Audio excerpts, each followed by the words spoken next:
இந்த ஜெனரேஷன், இந்த சந்ததிகள்கிட்ட நான் பேச விரும்பினது, வாட் இஸ் வர்ஷிப்? ஆராதனை என்பது என்ன? நல்ல கவனிங்க. ஆராதனைக்கு எபிரேய பாஷையிலும் கிரேக்க பதத்திலும் அநேக பெயர்கள் கொடுக்கப்பட்டிருக்கு. அதில் நான் உங்ககிட்ட பிரசங்கம் பண்ண போகிறது எபிரேய பதத்தில், ஹீப்ரூ வேர்ட். எல்லாரும் சொல்லுங்க, ஹீப்ரூ. எத்தனை பேருக்கு தெரியும் பைபிள் முதல்ல எபிரேய பதத்தில் தான் இருந்துச்சு? From Hebrew and then to Greek and then to all the other languages. Are you with me so far? சரி, நான் சொல்றத பாட மாதிரி கற்றுக்கிடணும். இன்னையிலிருந்து தெளிஞ்ச அறிவோடு ஆராதனை பண்ணணும். சரி, நான் ஆடக்காரனும் பாடக்காரனும்லாம் இதுதான். இப்போ எல்லாரும் கவனிங்க. எபிரேய பதத்தில் அநேக ஆராதனை, ஏழு வகையான ஆராதனை சொற்கள் இருக்கிறது. அதெல்லாம் உங்களுக்கு நான் சொல்லிக் கொடுக்க போகிறேன். அதுக்கு முன்னால், what is worship in the old covenant, what is worship in the new covenant? பழைய உடன்படிக்கையில் ஆராதனை என்ன, புதிய உடன்படிக்கையின் ஆராதனை என்ன? எல்லாரும் என்ன கவனிங்க. நிறைய பேருக்கு பழைய உடன்படிக்கை புதிய உடன்படிக்கை என்கிற அறிவுனா நான் வந்து தப்பாக சொல்லல, the knowledge சொல்கிறேன். many people do not have the knowledge of worship. what is worship under the old covenant, what is worship under the new covenant? எல்லாரும் இப்போ என்ன கவனிங்க. பழைய உடன்படிக்கைன்னு சொல்கிறீங்களே பாஸ்டர், புதிய உடன்படிக்கைன்னு சொல்கிறீங்களே, இது என்ன அர்த்தம்? தேவன் அநேக உடன்படிக்கைகளை செய்தார், அநேக அக்ரிமெண்ட் போட்டார் ஜனங்களோட. இதை செஞ்சா நான் இதை செய்வேன், நீ இப்படி இருந்தால் நான் உன்னை ஆசீர்வதிப்பேன், நீ இதை பண்ணா உன்னை ஆசீர்வதிப்பேன். ஆனால் ஆண்டவர் கடைசியில் 7 உடன்படிக்கையில் ஒரு உடன்படிக்கையை மாத்திரம் சொன்னார். அந்நாட்களிலே நான் அவர்களுக்கு ஒரு புதிய உடன்படிக்கையை ஏற்படுத்துவேன். என்ன உடன்படிக்கை ஏற்படுத்துவேன்? என்ன உடன்படிக்கை ஏற்படுத்துவேன்? இப்போ for all of you understand, இதை மாத்திரம் சொல்கிறேன் நீங்கள் புரிந்து கொள்வதற்காக. எத்தனை பேர் எபிரேயர் 8வது அதிகாரத்தை வாசிச்சிருக்கீங்கன்னு எனக்கு தெரியல. எபிரேயர் 8வது அதிகாரத்தில் ஒரு வசனம் சொல்லுகிறது, கவனிங்க. முந்தின உடன்படிக்கை, சொல்லுங்க. பழைய உடன்படிக்கை பிழை இல்லாதிருந்ததானால் புதிய உடன்படிக்கைக்கு அவசியம் இல்லையே. மறுபடியும் சொல்றேன், பழைய உடன்படிக்கையில் பிழை இல்லாதிருந்ததானால், ஐ திங்க் ஹீப்ரூ 8 இருக்கு. Can you project the Bible verse for me? பழைய உடன்படிக்கையில் பிழை இல்லாதிருந்ததானால் புதிய உடன்படிக்கைக்கு அவசியம் இல்லையே. அப்போ வசனம் சொல்லுது, பழைய உடன்படிக்கையில் பிழை இருக்கிறதுனால ஆண்டவர் புதிய உடன்படிக்கையை கொண்டு வந்தார். எல்லாரும் என்ன கவனிங்க. நிறைய பேருக்கு வேதத்தினுடைய முழு அறிவு, நான் வேதத்தில் எக்ஸ்பர்ட் நான் சொல்ல வரல, ஆனால் நான் வாசித்த வேதத்தில் இதுதான் இருக்கு. நிறைய பேருக்கு பழைய உடன்படிக்கை தான் பெஸ்ட்டு, புது உடன்படிக்கை வேணான்ற குரூப்பும் இருக்கு. நிறைய பேர் ரெண்டையும் மிக்ஸ் பண்ணி பேசணும்னு சொல்கிற குரூப்பும் இருக்கு. ஆனால் 2 கொரிந்தியர் 3வது அதிகாரத்தில் வசனம் சொல்கிறது, புது உடன்படிக்கையின் ஊழியக்காரராக இருக்கும்படி அவரே எங்களை தகுதி உள்ளவர் ஆக்கினார். இப்போ பழைய உடன்படிக்கையின் ஊழியக்காரராக இருக்கும்படி உங்களை தகுதியாக்கினாரா, புது உடன்படிக்கையின் ஊழியக்காரனாக இருக்கும்படி உங்களை தகுதியாக்கினாரா? சரி, வாட் இஸ் உடன்படிக்கை? ரொம்ப சிம்பிள். ஒரு அக்ரிமெண்ட் போடுறாரு, நீ இதற்கெல்லாம் ஒத்து வந்தனா நான் உன்னை ஆசீர்வதிப்பேன். அமெரிக்கா எத்தனை பேர் பார்த்துருக்கீங்க? யாராவது அமெரிக்கா போயிருக்கீங்களா? சரி, ஒரு அமெரிக்கன் சிட்டிசன்ட்ட அமெரிக்கன் பாஸ்போர்ட் இருக்கு. என்ன பாஸ்போர்ட் இருக்கு? நீங்கள் அமெரிக்கன் பாஸ்போர்ட்டை வச்சு கவனிங்க, நீங்கள் நிறைய நாடுகளுக்கு வீசா இல்லாமலே போகலாம். ஏன்னா அந்த நாட்டுடைய பாஸ்போர்ட் உன் கையில் இருக்கிறதுனால அந்த கவர்மெண்ட்டுடைய சலுகைகள்லாம் உன் மேலே வரும். சொல்றது புரிஞ்சா இல்லையாமா? ரொம்ப சிம்பிள். சிங்கப்பூரியனா நீங்கள் இருந்தீங்கன்னா, சிங்கப்பூர் பாஸ்போர்ட் உங்கள் கையில் இருந்துச்சுன்னா, நிறைய நாடுகளுக்கு நீங்கள் வீசா எடுக்க வேண்டிய அவசியமே இல்லை. ஸ்ட்ரைட்டாக இறங்கி போய் ஆன்லைன் வீசா எடுக்கலாம். இல்லை நீங்கள் அந்த நாட்டில் தைரியமாக போய் இறங்கலாம். ஸோ இப்போ கவனிங்க, எனக்கு மதிப்பா என் பாஸ்போர்ட்டுக்கு மதிப்பா? இப்போ உனக்கு மதிப்பு கிடையாது, ஆனால் ஆண்டவர் உன்னோட செஞ்சிருக்கிற உடன்படிக்கைக்கு மதிப்பு. அதனால உனக்கு மதிப்பு. நான் சொல்றது புரிஞ்சுதா இல்லையா உங்களுக்கு? பழைய உடன்படிக்கை என்னன்னா, நீ செத்தாலும் பரவாயில்ல, தேவன் தன்னுடைய ஸ்டாண்டர்டை விட்டு கொடுக்கவே மாட்டார். எந்த உடன்படிக்கையில்? ஆண்டவர் எத்தனை பேரை போட்டு தள்ளினாரு? ஆமாவா இல்லையா? குஷ்டம் வந்துச்சு, செத்து போனாங்க, சங்கார தூதன் அனுப்பி கழுத்து அறுத்தாரு. ஆனால் புது உடன்படிக்கையில் ஒரு ஆத்துமா கூட கெட்டு போவது தேவனுக்கு சித்தம். ஸோ நீ பழைய உடன்படிக்கையை விசுவாசிச்சனா பழைய உடன்படிக்கையின் ஆசீர்வாதங்கள் எல்லாம் உன் மேலே வந்துவிடும். நான் சொன்ன வசனம் ரைட்டா சிஸ்டர்? எபிரேயர் 8 இருக்கா? 8:7 என்ன சொல்லுது? அந்த முதலாம் உடன்படிக்கையில் பிழை இல்லாதிருந்ததானால் இரண்டாம் உடன்படிக்கைக்கு அவசியம். If there was no flaw, look at me, if there was no flaw in the old covenant, there is no need for new covenant வசனம் சொல்லுது. But why is the new covenant given to you? Because there was a flaw in the old covenant. நான் மறுபடியும் சொல்றேன், தேவனிடத்தில் பிழை இல்லை. Video பார்க்குறவங்க கவனிங்க, தேவனிடத்தில் பிழை இல்லை, ஆனால் உடன்படிக்கையில் பிழையை தேவனே ஒத்துக்கொண்டார். அப்போ அவர் தப்பு செஞ்சாரா? இல்லை. நான் சொல்றேன், தேவன் மாறலை, ஆனால் உடன்படிக்கை மாறினது. நான் சொல்ற எத்தனை பேருக்குலாம் புரியுது? சத்தமா ஒரு ஆமேன் சொல்லுங்க, சத்தமா ஒரு ஆமேன் சொல்லுங்க. பழைய உடன்படிக்கையின் ஊழியக்காரராக இருக்கும்படி நீங்களும் நானும் அழைக்கப்படலை. எந்த உடன்படிக்கையின் ஊழியக்காரனாக இருக்க அழைக்கப்பட்டிருக்கோம்? சரி, புது உடன்படிக்கை. இப்போ எபிரேய பாஷையிலிருந்து தான் நமக்கு என்ன வந்திருக்கு? பைபிள் வந்திருக்கு. நல்ல கவனிங்க, இயேசு கிறிஸ்துவை சோதிப்பதற்காக பிசாசு 3 முறை வனாந்தரத்தில் அவரிடத்துல வந்து சில கேள்விகளை, சில டிமாண்டை வச்சான். எத்தனை பேருக்கு அது ஞாபகம் இருக்கு? முதல்ல என்ன சொன்னான் பிசாசு? நீர் தேவனுடைய குமாரனானால் இந்த கல்லை அப்பமாக மாற்றும். If you are a son of God, turn this stone to be a bread. இப்போ ஆண்டவர் அவன்கிட்ட ஒரு பதில் சொல்றார். எல்லாரும் கவனிங்க, ஆண்டவர் சொன்ன எல்லா பதிலும் உபாகமத்தின் புஸ்தகத்திலிருந்து, டியூட்ரானமிலிருந்து ஆண்டவர் எடுத்து சொன்னார். All the replies that Jesus gave to Satan, it was from, they were all from Deuteronomy. முதல் வசனம் ஆண்டவர் சொல்றாரு, ஏய் மனுஷன் அப்பத்தினால் மாத்திரமல்ல. சரி, இரண்டாவது பிசாசு ஒரு காரியத்தை சொல்றான். இந்த உப்பரிகையிலிருந்து நீர் உம்முடைய கால்கள் கல்லில் இடராதபடிக்கு தூதர்கள் ஏந்தி கொண்டு போவார்களே. இப்ப ஆண்டவர் சொல்றாரு, உன் தேவனாகிய கர்த்தரை பரீட்சை பாராதிருப்பாயாக. Do not test your God ன்னு சொல்றார். மூணாவது, இங்கதான் வெளிச்சம். கவனிங்க, இப்ப பிசாசு சொல்றான், நீர் தாழ விழுந்து என்னை பணிந்து கொண்டால் உலகத்தின் ராஜ்யங்கள் எல்லாம் உமக்கு. இப்ப ஆண்டவர் அவனுக்கு ஒரு பதில் சொல்றாரு. யாத்திராகமம் 10வது அதிகாரத்தில் இருக்கு நினைக்கிறேன். ஆண்டவர் சொல்றாரு, பழைய ஏற்பாடு, நல்லா கவனிங்க, அங்க இருந்து தான் வசனத்தை எடுத்து இங்க சொல்றாரு. அங்க வசனம் என்ன போட்டிருக்கு தெரியுமா? கவனிங்க, அங்க என்ன தெரியுமா போட்டிருக்கு? உன் தேவனாகிய கர்த்தர் ஒருவருக்கே நீ பயப்படுவாயாக. என்னது சொல்லுங்க? என்னடுவாயாக? Fear thy Lord your God. உன் தேவனுக்கு பயப்படு அப்படின்னு பழைய ஏற்பாட்டில் இருக்கு. ஆனா அந்த வசனத்தை எடுத்து இப்போ புதிய ஏற்பாட்டில் பிசாசு ஆண்டவர் சொல்றாரு, உன் தேவனாகிய கர்த்தரை பணிந்து கொண்டு அவர் ஒருவருக்கே. ஒரு நிமிஷம், அங்க பயம், இங்க அப்ப என்ன தெரியுமா அர்த்தம்? நீ ஆராதிக்கிறது தான் தேவனுக்கு உகந்த பயம்.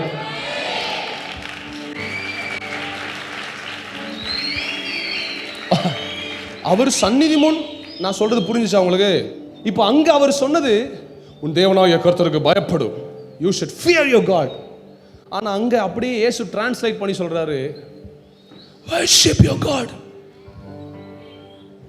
அவருடைய பிரசன்னத்தில் நடுக்கத்தோடு வாங்கின எல்லாரும் இயேசுவே, எல்லாரும் கையை மாத்திரம் உயர்த்துங்க, ஹல்லேலூயா. இந்த நடிப்புலாம் அங்க இருக்கக்கூடாது. ஆண்டவர் சொல்றாரு, worship your God, that is the fear.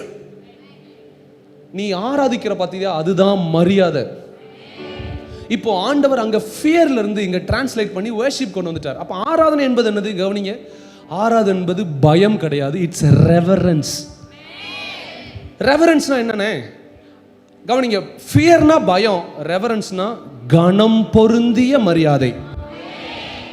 என் ஆண்டவருக்கு தேவை உன் பயம் இல்ல, உன் இருதயத்திலிருந்து நீ அவரை கனப்படுத்துற பாரு, அதுதான் யாரா. Let me be a real Christian. ஒரு ஆமென் சொல்லுங்களேன். சர்ச்சுக்குள்ள வந்தா சில நடுக்கம், பயம், இந்த நடிப்புலாம் வேண்டாம். என் ஆண்டவருக்கு தேவை ரியல் பீப்புள். உள்ளதை உள்ளதென்றும் இல்லதை இல்லதென்றும் சொல்லுங்கள். ஆமா, ஒரு நிமிஷம். விபச்சாரத்துல விழுந்தா ஒருத்தி, 5 புருஷன், இப்ப இருக்கிறதும் புருஷன் கிடையாது. அவளை கூப்பிட்டு சொல்றாரு, உனக்கு ஜீவ தண்ணீரை கொடுக்கறேன் தங்கம். ஆனா பிறந்ததுல இருந்தே நியாயப்பிரமாணத்தை படிச்சு ஃபுல் வெள்ளை ட்ரெஸ் போட்டு பெரிய சிலுவையை தொங்க விட்டு ஒருத்தன் வந்து ஹல்லேலூயா அப்படின்னு ஆண்டவர் சொல்றாரு, ஹே ஹிப்போக்ரைட், மாயக்காரனே. ஆண்டவர் விபச்சாரிய பார்த்து மகளேன்றாரு. சட்ட திட்டங்களை போட்டு ஜனங்களை பயன்படுத்தணும் சொல்றாரு. நீ மாய. ஆமா,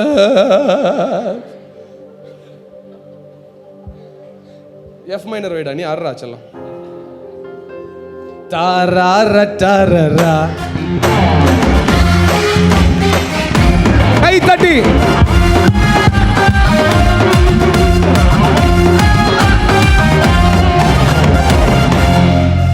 படம் பார்க்க முடியும். இதே பிள்ளைகளால வெளியில போய் கிரிக்கெட் விளையாண்டுருக்க முடியும். இதே பிள்ளைகளால் இன்னைக்கு போய் பாவம் செஞ்சிருக்கிற முடியும். ஆனாலும் உன் பைக்ல பெட்ரோல் இல்லைனாலும் உங்க அம்மாட்ட ஒரு 100 ரூபா தாமா, இன்னைக்கு ஜான் ஜபராஜ் அண்ணன் வாராரு, போய் ஆண்டவர்.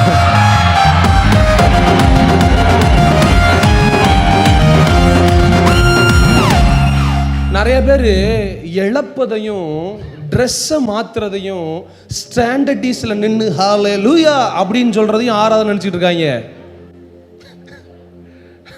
சரி, இப்போ ஆராதனையில் எப்படினாலும் பண்ணலாமா? சரி, உங்களுக்கு நான் சொல்லி கொடுக்குறேன். இப்போ பழைய உடன்படிக்கையில் பயம், புதிய உடன்படிக்கையில் அதுக்கு பேர் என்ன பேர்?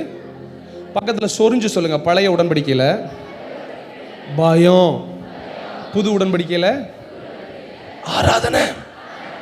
இப்போ யாராவது உங்களை பார்த்து தேவ பயம் உனக்கு இருக்கிறதா, நீ அப்படியாக இப்படியாகன்னு சொன்னா சொல்லு. இங்க பாரு, நான் ஜீன்ஸ் போடுறேன், எதுனாலும் போடுறேன், முடி எப்படினாலும் வெட்டுறேன், தேவ பிரசன்னத்துல வந்து நிக்கிறேன் பாரு. உங்களை தான் சொல்றேன்.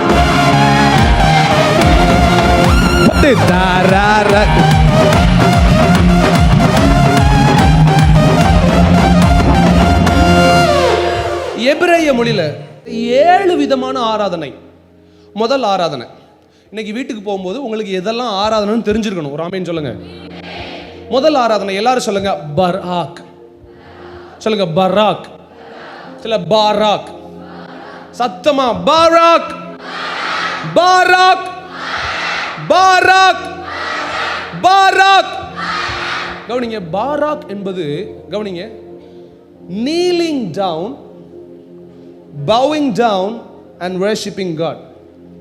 முழங்கால் படிட்டு தலையை குனிஞ்சு அவர் அப்படியே ஆராதிக்கிறது. இது பாராக் என்று அழைக்கப்படுகிறது. இந்த ஆராதனை எப்படி செய்யப்படணும்னு கேளுங்க. பழைய ஏற்பாட்டில் எல்லாரும் பயத்து நிமித்தமாய் பண்ணினான்.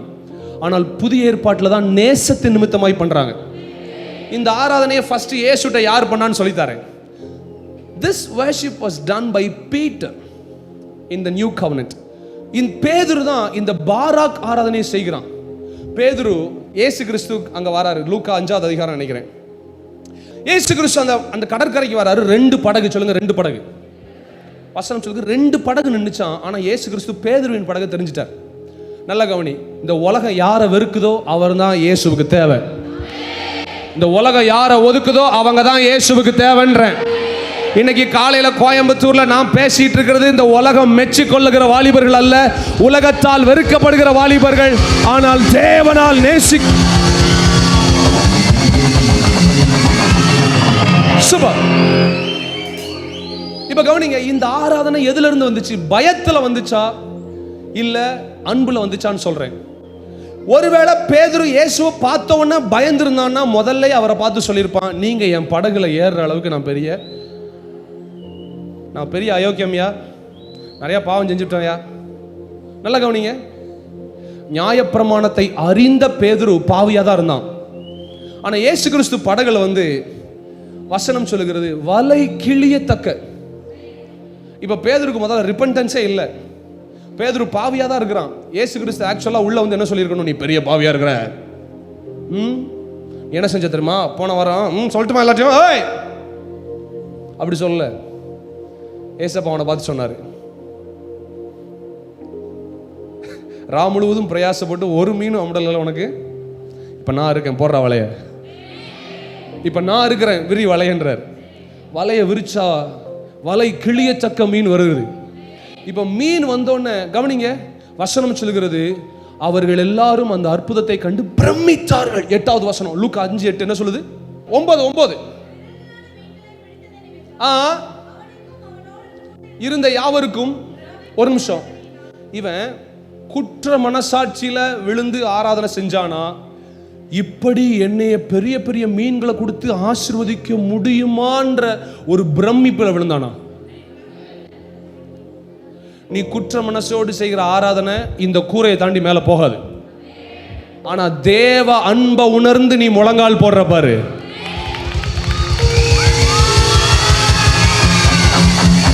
சரி.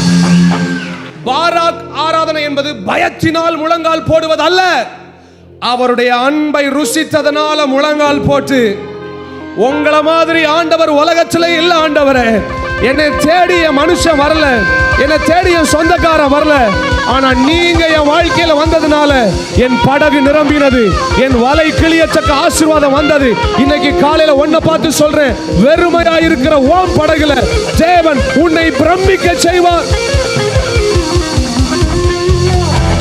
இத ப்ராஃபஸியா எடுத்துக்கோ, ப்ராஃபஸியா எடுத்துக்கோ. இந்த வருஷம் உன் குடும்பம் பிரமிக்கிற அளவுக்கு ஆசீர்வாதம், இந்த வருஷம் உன் ஊழியம் பிரமிக்கிற அளவுக்கு தேவன் ஆசீர்வாதத்தை ஊற்றுவார். உன் அப்பா அம்மா உன்னை பார்த்து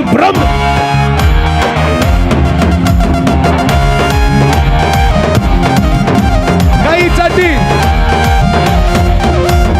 தாரா தாரா தாரா தாரா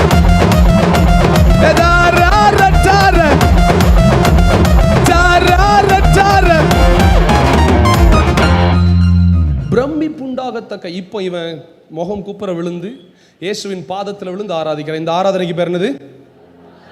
நீ முழங்கால் போடுறது தேவனுக்கு பயந்து போடணுமா, இல்ல அவர் நேசத்தில் மயங்கி போடணுமா? அதுதான் அவருக்கு வேணும். சத்தமா சத்தமா. பாராக் என்பது முழங்கால் படிட்டு ஆராதிப்பது. இரண்டாவது ஆராதனை எல்லாரும் சொல்லுங்க, ஹலால். நான் உங்களுக்கு சொல்றது வேதத்தின் அடிப்படையில் உள்ள ஆராதனை. இது தமிழ்நாடு ஆராதனை, ஆந்திரா ஆராதனை, கர்நாடகா ஆராதனை கிடையாது. வேதத்தின் அடிப்படையில் உள்ள ஆராதனை உங்களுக்கு சொல்லி கொடுத்துட்டு இருக்கேன். முதல் ஆராதனை என்னது? பாராக் என்ன அர்த்தம்? bow down, முழங்கால் படிட்டு ஆராதிக்கிறது. எது நிமித்தம்? பயத்திலையா அன்புலையா? சொல்லுங்க, பயத்திலையா அன்புலையா? அன்புல. இரண்டாவது ஆராதனை ஹலால். சொல்லுங்க எல்லாரும், ஹலால். இந்த ஹலால் எதுல இருந்து வந்துச்சுன்னு சொல்றேன். எத்தனை பேருக்கு தெரியும்? அரபிக்ல ஆக்சுவலா இது ஹிலால். இது என்னது? ஹீப்ரூல தான் ஹலால். ஹீப்ரூல என்னது? ஹலால்ன்ற வேர்டு எதுல இருந்து வந்துச்சுன்னா ஹalleluya. என்ன லூயா? ஹலால்னா என்ன பாஸ்டர்? முதல் ஆராதனை நீ அன்பின் நிமித்தமாய் முழங்கால் படிட்டு அவரை ஆராதிப்பது. இரண்டாவது ஆராதனை ஹலால் ஆராதனை, அதாவது to shine, post, rave about, celebrate, or even to be clamorously foolish. என்ன அர்த்தம் சொல்றேன்? டு ஷைன், ஆராதனை நீ பிரகாசமா நின்று ஆராதிக்கிறது, அப்படி பண்றது. ரெண்டாவது என்னது? போஸ்ட். கவனி, ஆராதனை எப்பவுமே தேவனை மேன்மைப்படுத்தி பெருமைப்படுத்தி பேசுறதா இருக்கணும். நான் சொல்றது எத்தனை பேருக்கு புரிஞ்சிச்சு? மைக்க பிடிச்சி அவர் உனக்காக அடிக்கப்பட்டார், அவருடைய காயங்களை கண்டாயா, ரத்தத்தை கண்டாயா, இது வந்து தேவனை பாவமா காமிக்கிறது. இப்ப வந்து உனக்காக அடிக்கப்பட்டார், ஆனால் மூன்றாம் நாள் உயிரோடு, அவர் சிந்தின ரத்தத்தினால நீங்களும் நானும் நீதிமான்.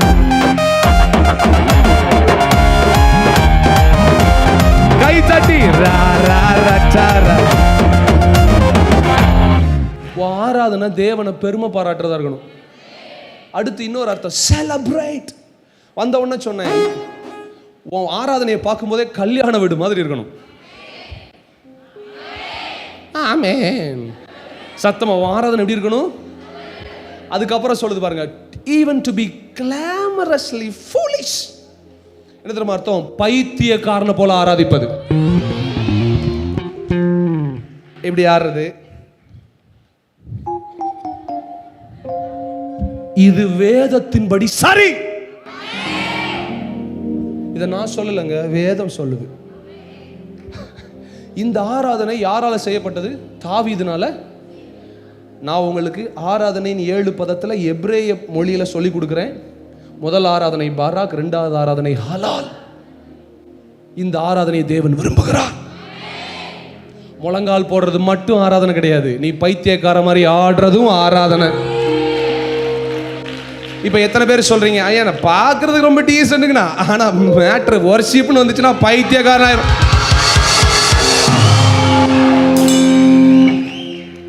இதில் தான் நம்ம ஆட்கள் நிறைய பேர் நியாயம் தீர்ப்பான். அவங்க கலர் லைட் போடுறாங்க, அவங்க புகை போடுறாங்க, அவங்க டான்ஸ் ஆடுறாங்க, இதை பண்ணுறாங்க. when it is biblically proven right, what's your problem? When God has agreed, when God has accepted this worship. எத்தனை பேர் 2 சாமுவேல் புத்தகம் 6வது அதிகாரம் வாசிச்சிருக்கீங்கன்னு தெரியல. இப்போ அதில் அவன் சொல்றான், இப்போ இல்லை எப்பவுமே இப்படித்தான் ஆடுவேன், ஏன்னா நீ என்ன ரட்சிக்கல, உங்க அப்பா என்ன. ஒரு நிமிஷம், இதை நான் சொல்ல, தாவீது சொல்றான். யாரு? சவுல். நம்ம ஊர் லாங்குவேஜ்ல, எங்க திருநெல்வேலி லாங்குவேஜ்ல சொல்ற, அட்டி நீ என்ன ரட்சிக்கல, உங்க அப்பா என்ன ரட்சிக்கல, அவர் என்னை ஆட்டுக்கு பின்னால இருந்து கொண்டு வந்து.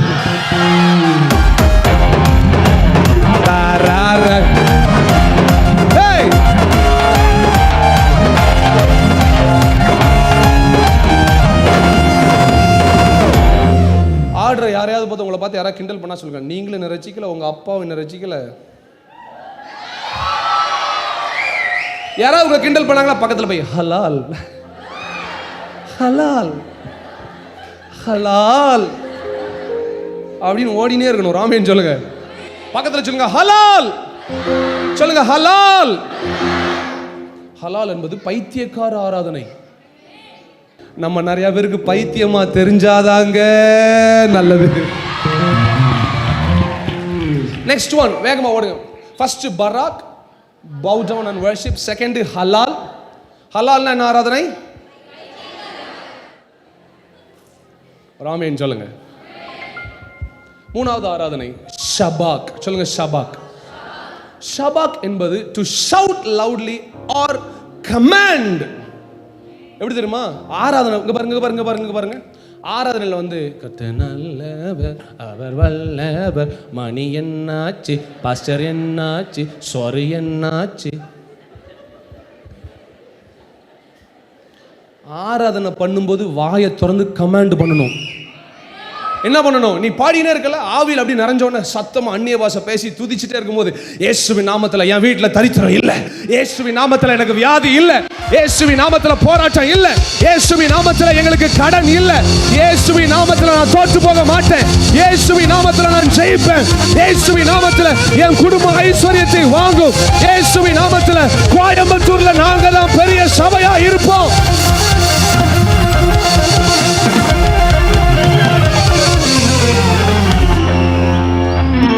ஒரு ரகசியத்தை சொல்லித்தரேன். நான் தனியாக முழங்கால் போட்டெல்லாம் பெட்டிஷன் ஆண்டவர்கிட்ட வைக்கவே மாட்டேன். என்னுடைய கன்ஃபெஷன் எல்லாமே ஆராதனையில் தான்.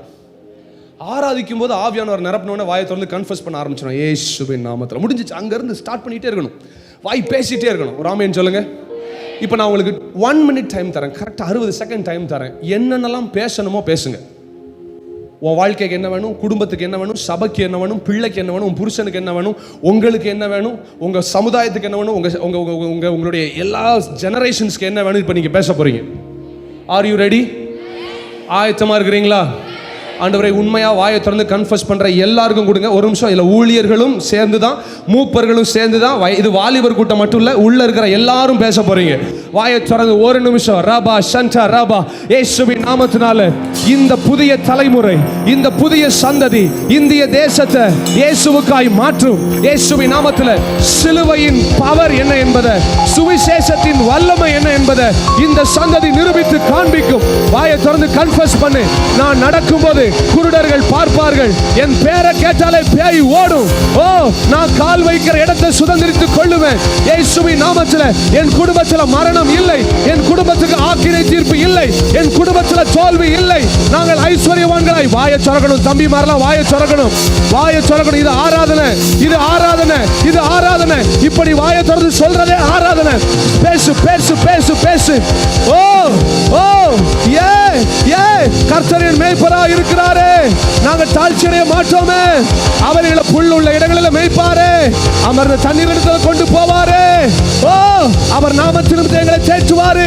ஜீவனுள்ள நாளெல்லாம் நன்மையும் கிருபையும் என்ன என் பிள்ளைகளை, என் புருஷனை, என்னுடைய தொழிலை, என் சபையை, என் ஊழியத்தை தொடரும். கையை தட்டி வாயை திறந்து ஆமென்.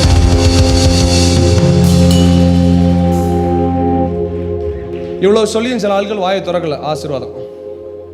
ஆமீன் சொல்லுங்க. வாயே திறக்கணும். தேங்க்யூ ஸோ மச் பாஸ்டர், நீங்க ஒரு பெரிய எக்ஸாம்பிள். ஆராதிக்கும் போது நீங்க கூட சேர்ந்து ஆராதிக்கணும். சில ஆட்கள் மார்க் போட்டுட்டு உட்காந்துருப்பாங்க வாயை திறக்காம. வாயை திறந்து பாடிட்டா நரகத்துக்கு போயிருவீங்க.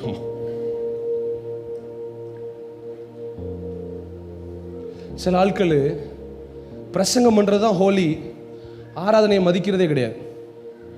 பிரசங்கம் வாழ்க்கையை மாற்றி எதுக்கு? ஆராதிப்பதற்கு தான். அவரை உயர்த்துறது தான் வாழ்க்கை. நான் எதுக்கு வசனத்தை கேட்கிறேன்? அவரை உயர்த்த தானே. ஷபாக், ஷவுட் லவுட்லி. இனிமேல் உங்க ஆராதனை சத்தமா தான் இருக்கணும். பக்கத்துல சொல்லுங்க, சத்தமா தான் ஆராதிப்போம். அடுத்த ஆராதனை, ஃபோர்த் வர்ஷிப். எல்லாரும் சொல்லுங்க, டெஹில்லா. முதல்ல பராக், ஹலால், ஷபாக், அப்புறம் டெஹில்லா. டெஹில்லானா to sing unrehearsed and unplanned praises. Car ஓட்டும் போது பாடிட்டு இருப்பீங்க பார்த்தீங்களா? பெட்டில் உருளும் போது பாடுவீங்க பார்த்தீங்களா? ஃப்ளைட்டில் போகும்போது பாடுவீங்க பார்த்தீங்களா?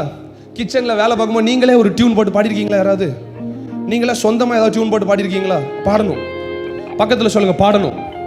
சொல்லுங்க, ஜான் ஜெபராஜ் மட்டும் தான் பாட்டு எழுதுவாரான்னு கேளுங்க. சொல்லுங்க, நீங்களும் பாட்டு எழுதணும். சொல்லுங்க, அவர் மட்டும் தான் பாட தெரியுமா? சும்மா ஹை பிச்சில் பாடி சீன் போட்டுட்டு இருக்காரு. நானும் பாடுவேன்னு சொல்லுங்க. பக்கத்தில் சொல்லுங்க, நானும் பாடுவேன். சொல்லுங்க, கழுத மாதிரி தான் இருக்கும், ஆனா அவர் ஏற்றுக்கொள்றாரு. சொல்லுங்க, வாயை திறப்பேன். யாராவது குறை சொல்ல வரும்போது வாயை திறந்து பாடிடணும். ஆஹா ஆஹா ஆஹா, இயேசு நல்லவர்.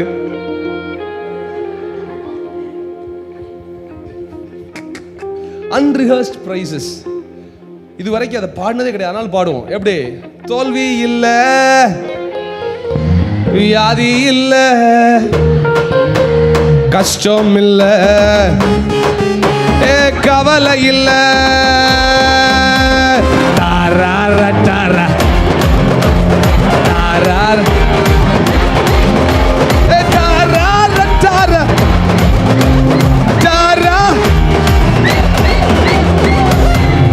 இதை பிராக்டிஸ் பண்ண போறோம். அன்ரிஹர்ஸ்ட் பிரைசஸ். இதுக்கு முன்னால அந்த டியூன் பாடி இருக்க கூட இப்ப பாட போறோம். குர்ரா, சி மேஜர் குர்ரா. தாரா தாரா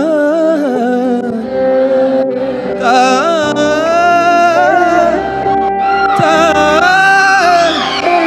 சொல்லுங்க, அவர் நல்லவர். சொல்லுங்க, அவர் நல்லவர், ரொம்ப நல்லவர்.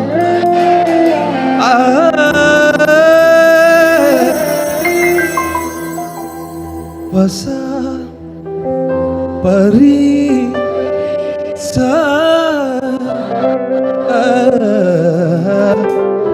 சும்மா கார் ஓட்டும் போது உம்னு இருக்க கூடாது. அப்பதான் நாத்தனாரை பத்தி யோசிக்க தோணும்.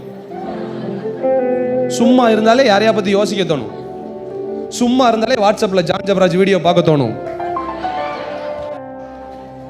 சும்மா இருந்தா ஏதாவது ஊழியக்காரனை குத்த சொல்ல தோணும். அப்ப என்ன பண்ணு? வாயை திறந்து, எனக்கு அதெல்லாம் வேலை இல்லை ஆண்டவரே.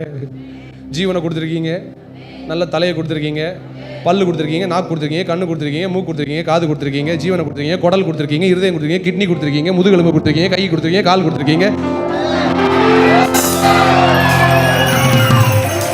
ஏ அப்பா வீட்டுல எப்போதும் சந்தோஷமே. கையை தட்டி போட்டு, அப்பா வீட்டுல எப்போதும் ஆடலும்.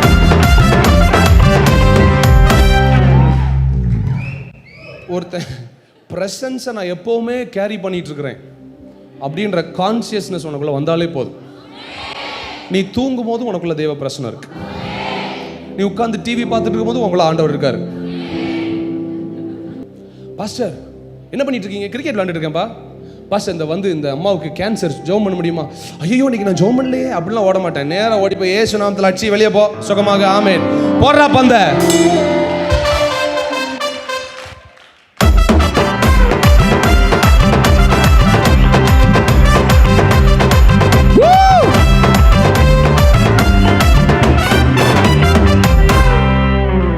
Unrehearsed praises. இதுதான் டெஹில்லா வர்ஷிப். ஆமென். சில வர்ஷிப் லீடர்ஸ் மேடையில் வந்து ஒரு டியூன் போடுவாங்க. அதெல்லாம் டெஹில்லா வர்ஷிப். பராக் என்பது முழங்கால் படியிட்டு அன்பின் நிமித்தமாய் அவரை ஆராதிப்பது. ஹலால் என்பது ரொம்ப சிம்பிள், என் பேரை ஞாபகம் வச்சுக்கோங்க. ஹலால் என்பது ஜான் ஜபராஜை போல ஆராதிப்பது. ஷபாக் என்பது கன்ஃபஸ் பண்ணி, ஸ்பீக் லவுட், சத்தமா பேசி ஆராதிப்பது. நாலாவது தெஹிலா என்பது இதுவரைக்கும் பாடாத டியூனை, பாடாத வார்த்தையெல்லாம் பாடுறது. அஞ்சாவது தோடா. சொல்லுங்க, தோடா. தோடா அப்படின்னு சொல்லக்கூடாது, சத்தமா தோடா. தோடா என்பது to extend or raise your hands in thanksgiving for something that hasn't yet occurred or that you haven't yet received. சபையில் கையை உயர்த்துன்னு பாஸ்டர் சொல்றாரு, அதுவே ஒரு ஆராதனை. உயர்த்தி பாடி அப்படி கையை அசைச்ச ஆராதனை மட்டும் இல்லை, சும்மா 2 கையை உயர்த்துறீங்க பாருங்க, அதுவே ஆராதனை. இப்போ 2 கையை உயர்த்துங்க. மோசேயின் கை உயர்ந்திருக்கும் வரை அமலேக்கியர்கள் மடிந்து கொண்டே இருந்தார்கள். உன் கை மேல இருக்கிற வரைக்கும் ரொம்ப சிம்பிள், உன் ஆவி அவர்கிட்ட கனெக்டடா இருக்கு, ஆமாவா இல்லையா? அவருடைய ஸ்பிரிட் உனக்குள்ள இருக்கு, ஆமாவா இல்லையா? நீ கையை உயர்த்தினாலே போதும், ஏதோ வொர்ஷிப் நடந்துட்டு இருக்கு. நீ சும்மா ரோட்ல போகும்போது கையை உயர்த்துற பாரு, தேவன் எதையோ செய்யறாரு. நீ வேலை பார்க்கும்போது ஒரு கையை தூக்கி அப்பான்ற பாரு, அப்பா எதையோ செய்யறாரு. நீ சபைக்குள்ள கையை உயர்த்தி வச்சிருப்பது ஏதோ சும்மா கையை தூக்கி வைக்கணும் என்பதற்காக அல்ல, நீ கையை தூக்கி வைப்பதே ஆராதனை. இப்போ இயேசுவின் நாமத்துல சொல்லுகிறேன், மோசேக்கு விரோதமாக இருந்த அமலேக்கியர்கள் எப்படி மடிந்தார்களோ அதை போல இப்பொழுது உன் கை உயர்த்தப்பட்ட இந்த நேரத்தில் தேவன் உனக்கு விரோதமாக இருக்கிற எல்லா அமலேக்கியர்களையும்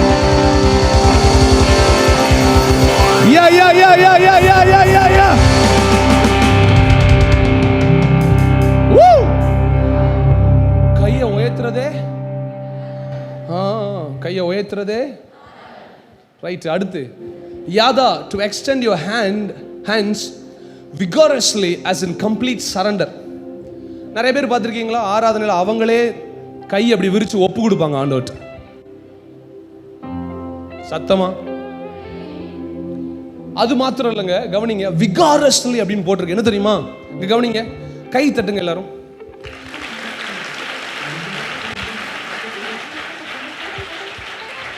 போதும்.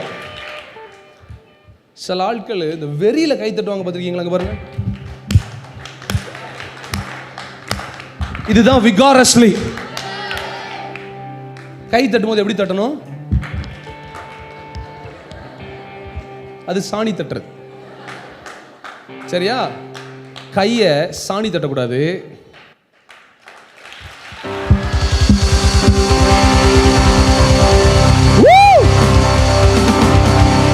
சரி, இதுக்கு இன்னொரு அர்த்தமும் இருக்கு. யாதா அப்படின்பதற்கு ஆணி அடிக்கும் போது, அதாவது டென்ட் பார்த்திருக்கீங்களா? கூடார ஆணி பார்த்திருக்கீங்களா? எல்லாம் இவ்வளவு பெருசு இருக்கும் கூடார ஆணி, பார்த்திருக்கீங்களா இல்லையாமா? இந்த சர்க்கஸ்லாம் அடிச்சு வச்சிருப்பாங்க, இப்படி சாஞ்சிருக்கும் கூடார ஆணி. கூடார ஆணியை சின்ன சுத்தியல் வச்சு அடிக்க முடியாது. எதை வச்சு அடிப்பீங்க? பெரிய சுத்தியல் வச்சு. டங் டங் டங் அப்படின்னு சத்தம் வருமா வராதா?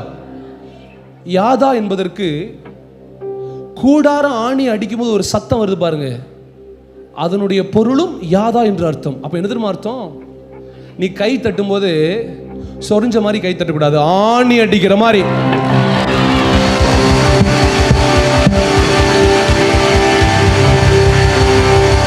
தட்டுங்க, கை வலிச்சாலும் பரவாயில்ல.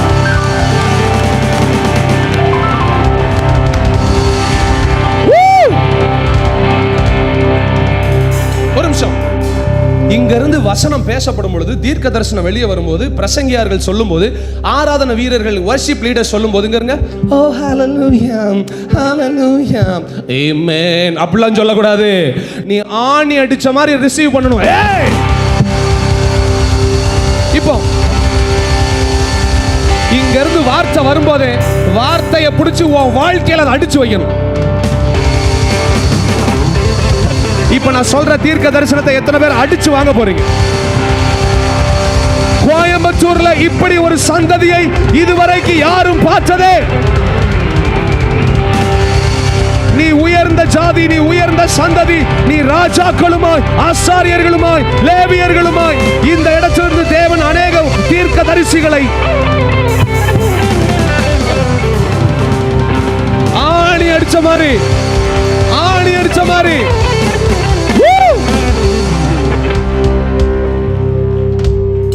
யாதா, யாதா என்பது vigorously அடிக்கும் போதே அப்படியே. அடுத்த worship, 7th one, zamar. சொல்லுங்க zamar. To touch the strings, mostly rejoicing. கவனிங்க, ஜாமார் என்பது நிறைய பேரால செய்ய முடியாது, ஆனா ஒரு சிலரால நிச்சயமா செய்ய முடியும். இது எப்பேற்பட்ட ஆராதனை சொல்றேன்? வாத்திய கருவிகளை வாசிப்பதே ஆராதனை.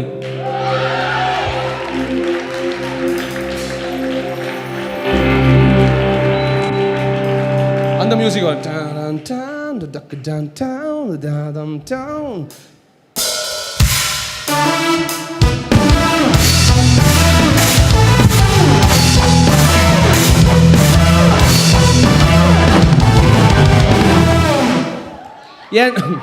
ஏன்னா இது பிப்ளிக்கலி ப்ரூவன். நாங்கள் சுரமண்டலத்தினாலும் வாத்திய கருவிகளாலும் அவரை கீர்த்தனம். ஒரு நிமிஷம், இந்த வாயை திறந்து பரிசுத்தர் பரிசுத்தர்னு பாடுறது மட்டும் ஆராதனை கிடையாது. கை தட்டுறது ஆராதனை, கை தூக்குறது ஆராதனை, விசில் அடிக்கிறது ஆராதனை. ஒரு நிமிஷம், மியூசிக் வாசிப்பது ஆராதனை. எத்தனை பேருக்கு மியூசிக் பிடிக்கும்? ஓகே, இப்ப நான் சொல்றத மாத்திரம் சொல்லுங்க. தம்பி வாசிப்பா, அப்படி வாசிக்கும் போது நான் என்ன சவுண்ட் போடணும்னு சொல்றேன். Are you ready? நம்ம ஆராதிச்சோம், இப்ப இசை கருவிகள்லாம் ஆராதிக்கிட்டு ஆண்டவரே. Are you ready?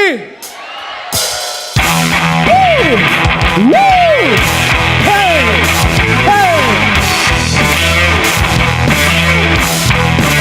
Come on!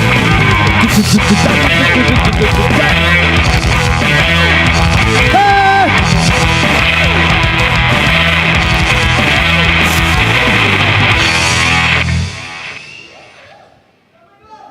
எப்படி? தம்பி பேஸ் லைன் மட்டும் வாசி.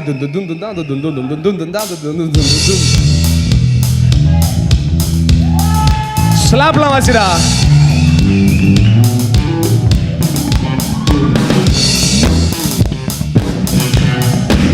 டேய் வாசிடா.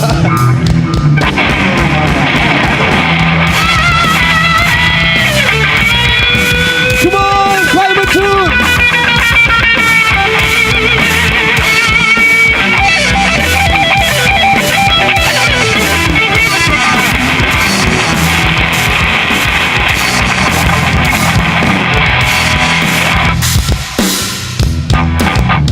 சரி சரி, வண்டர்ஃபுல். இப்போ நிறைய பேர் என்ன நினச்சிட்டு இருக்காங்க, சும்மா அந்த பையன் வந்து மியூசிக்னால தான் ஆடுறான் பாடுறான்.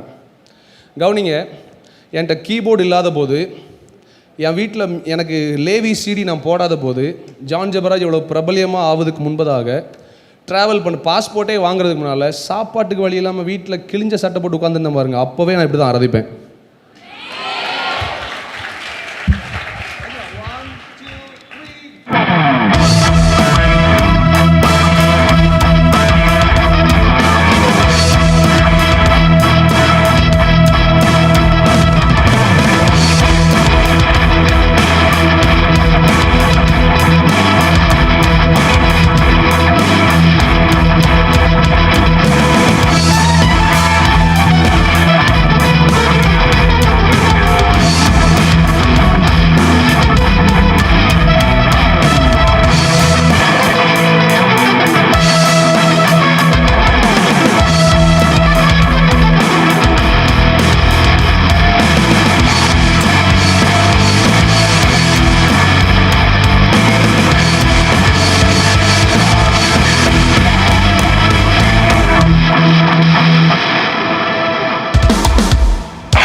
இன்னும் முடியல.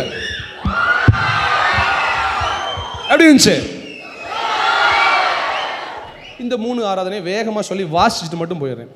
ப்ராஸ்கினியோ, அப்படின்னா ப்ராஸ்குனியோ அப்படின்னா மீனிங் டு கிஸ். என்னது? முத்தம் கொடுக்கிறது ஆராதனைங்க. யார? அதுல இந்த வார்த்தையோட டீப் மீனிங்கை பாருங்க, ஆழத்தை பாருங்க. Like a dog licking his master's hand.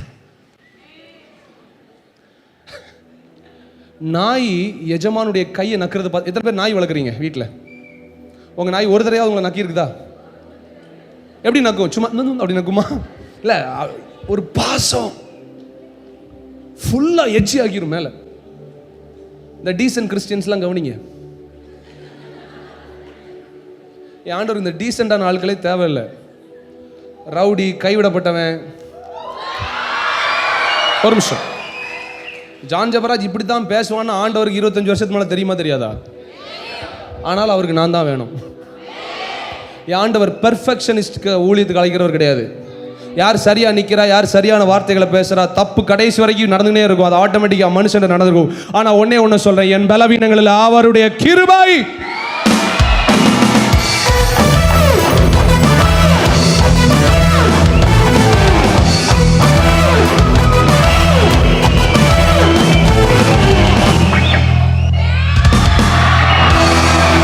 சரி, ப்ராஸ்குனியோ அப்படின்னா முத்தம் கொடுத்து ஆராது. எத்தனை பேர் ஆண்டவருக்கு முத்தம் கொடுத்துருக்கீங்க? ஒரு நிமிஷம்.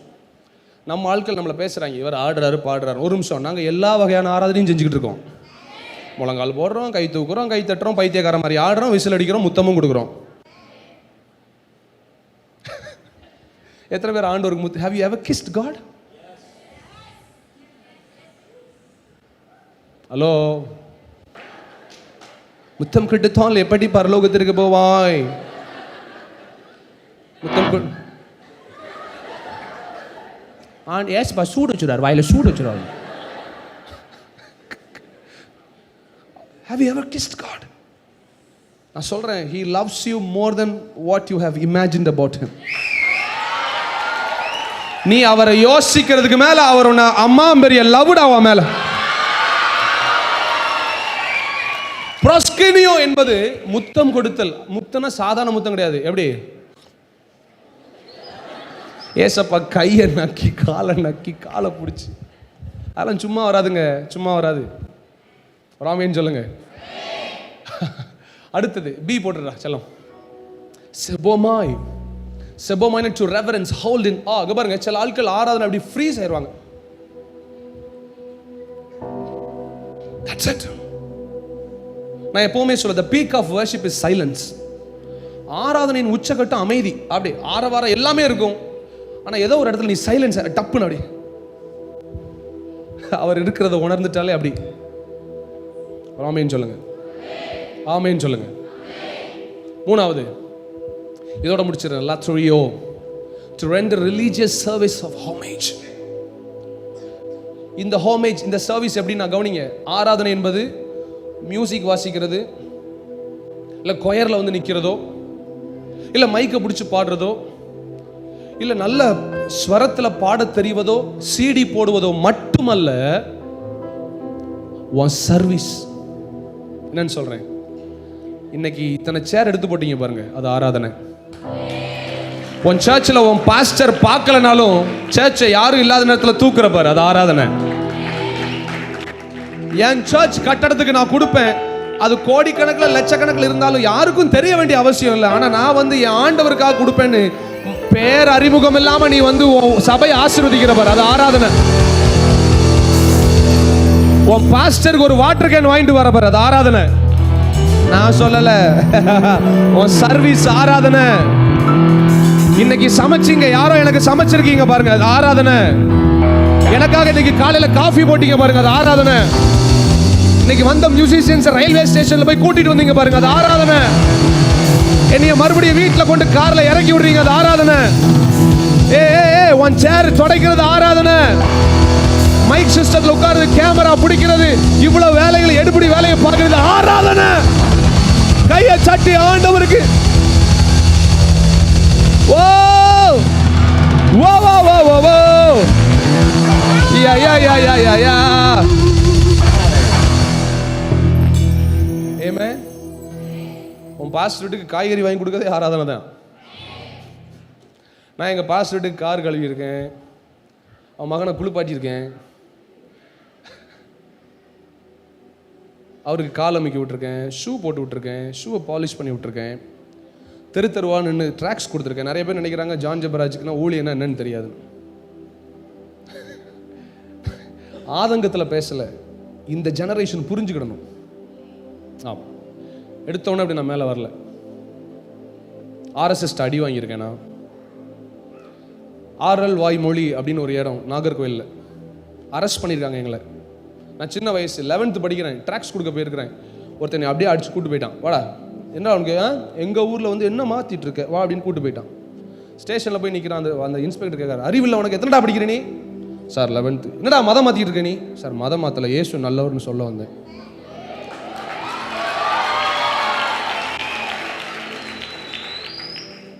நான் ஊழியக்காரனுக்கு கீழே தான் இருந்தேன். 10 வயசுலேருந்து சர்ச்சில் தான் தூங்கினேன்.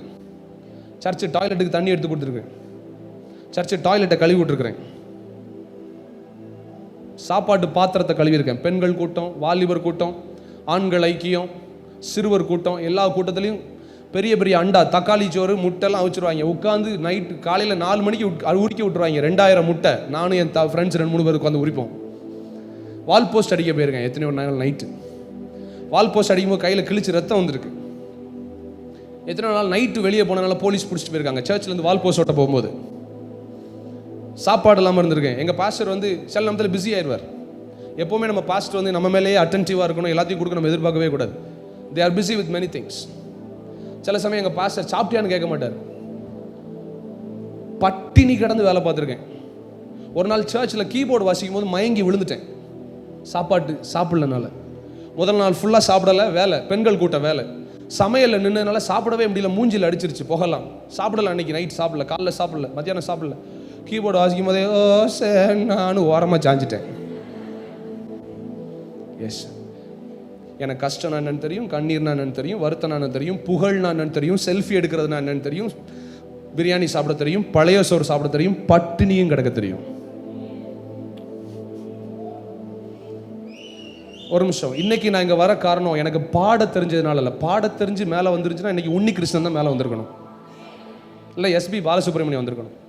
மியூசிக் வாசிக்க தெரிஞ்சதுனால நீங்களாம் மேலே இல்லை. அப்படி பார்த்தா AR ரஹ்மான் தான் அங்கே நிற்கணும். நல்லா ட்ரெஸ் போட தெரிஞ்சதுனால நீங்கள் இங்கே இல்லை. அப்படி பார்த்தா ரஜினிகாந்த் தான் அங்கே வந்து நிற்கணும். சபையை தூத்து பெருக்குனது, டாய்லெட்டுக்கு தண்ணி எடுத்து ஊற்றுனது, speaker 50 kilo speaker 12th student தோல்ல தூக்கிட்டு போவேன். 8 ஸ்பீக்கரில் பெருசு. என் காலையில் ஸ்கூல் போயிட்டு சாயங்காலம் எங்கள் ஊரில் இருக்கிற எல்லா தெருவிலையும் போய் ட்ரௌசர் போட்டு ஸ்கூல் யூனிஃபார்மோட நான் சொல்கிறேன், ஒரு தென்னில் அப்படி கால் வச்சு ஒரு கொட்டு டன் டரக்கு டரன் டரக்கு டரன் டரக்கு வாசிச்சுட்டு இருப்பேன்.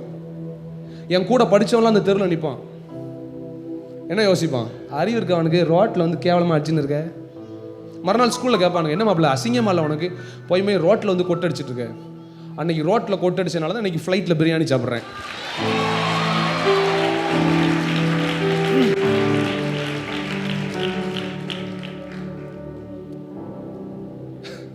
நம்மளை குறை சொல்கிறவங்களாம் சொல்லட்டும், நம்மளை பகைக்கிறவங்களாம் பகைக்கட்டும், என்னை விட்டு புகழ் போகட்டும், பெயர் போகட்டும், யாருனாலும் போகட்டும், என் கூட ஆண்டவர் இருக்கிற வரைக்கும்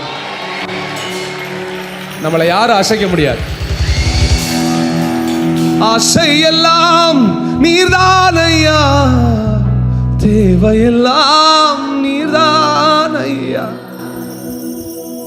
I just want to thank Reverend Pastor Israel Ponnappa for your great heart and auntie.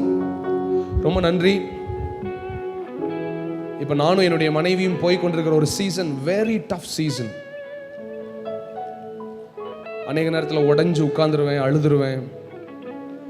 என் ஒய்ஃப்கிட்ட சொன்னேன் ரீசெண்டாக, பேசாமல் எங்கேயா போயிடலாமாடி ஏதாவது பண்ணிட்டு.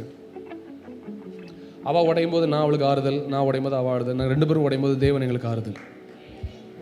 போன மீட்டிங்கில் கார்லேருந்து இறங்குற ஒரு குட்டி பிள்ளை ஓடி வந்துச்சு, அங்கிள். உடனே அவள் அப்பா நேரம் வந்து கையை பிடிச்சி இழுத்துட்டு போயிட்டார், அவன்கிட்டலாம் பேசாதன்னு.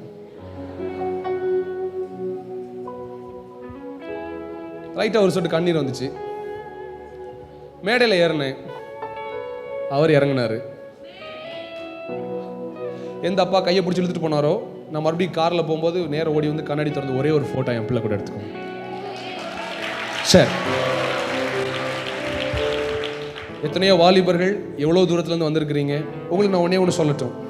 இன்றைக்கி நீ வீட்டில் காலையில் எழுந்து குளித்து கிளம்பி பஸ்லையோ கார்லையோ ஆட்டோலையோ பைக்லையோ நடந்தோ நீ வந்த பாரு, அதெல்லாம் ஆராதனை. அதற்குரிய கனத்தை தேவன் உனக்கு நிச்சயமாய் கொடுப்பார். இன்னைக்கு நான் உங்களுக்கு சொல்லி கொடுத்த ஆராதனை 7 முறையில நீங்க நின்னாலும் ஆராதனை, நடந்தாலும் ஆராதனை, பைத்தியக்காரன் போல ஆடினாலும் ஆராதனை, மியூசிக் வாசிச்சால் ஆராதனை. தேவன் உன்னை அங்கீகரிக்கும் பொழுது எந்த மனுஷனும் உன்னை அங்கீகரிக்காவிட்டாலும் தூக்கி எரிஞ்சிட்டு போயிட்டே இரு. ஆண்டவர் உன்னை கடைசி மட்டும் நடத்துவார். இந்த சர்ச் ஆஃப் க்ளோரி இன்டர்நேஷனல் சபையை இயேசுவின் நாமத்தில் ஆசீர்வதிக்கிறோம். இந்த சபையை குறித்து வேகமாக ஒன்று சொல்லிடுறேன். இந்த சபை புதிய தலைமுறைக்காக, நியூ ஜெனரேஷனுக்காக புதிய உடன்படிக்கையை பிரசங்கிக்கிற சபை. எங்கேயாவது போய் உட்கார்ந்து சாபத்தில் வாரம் சர்ச்சுக்கு போனாலும் சந்தோஷம் சமாதானம் இல்லைன்னா தயவுசெய்து இந்த தெருவை ஞாபகம் வச்சு அடுத்த ஞாயிற்றுக்கிழமை ஓடி வந்துரு. கர்த்தர் உங்களை ஆசீர்வதிப்பார். இந்த சபை வாலிபர்களை உயர்த்துகிற சபை, வாலிபர்களை என்கரேஜ் பண்ற சபை, வாலிபர்களுடைய திறமைகளை தேவனுக்காய் பயன்படுத்துகிற சபை. இந்த சபையில் இருக்கிறவங்க எல்லாம் 2 கையை நல்லா தட்டுங்க பார்க்கலாம். So, Church of Glory International உங்களுக்காக எப்பொழுதும் திறந்திருக்கும். எப்பொழுதுனாலும் நீங்க உள்ள வரலாம். May the Lord bless you. Don't forget this seven form of worship. May the Lord bless you. See in the evening நாங்க வேற மாதிரி. 1 2 3 go. Come on, எழுந்து.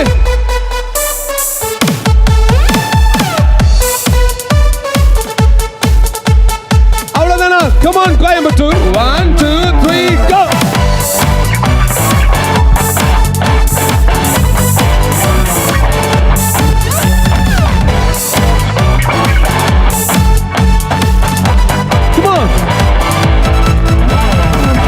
சொல்ல மாட்டேன், அடகுத்தம் சொல்ல மாட்டேன், மற்றவங்க தலையில என்ன மட்டும் ரைட்டு, மற்றவங்க தப்பு, நியாயம் தீர்க்கும் ஊழியத்தை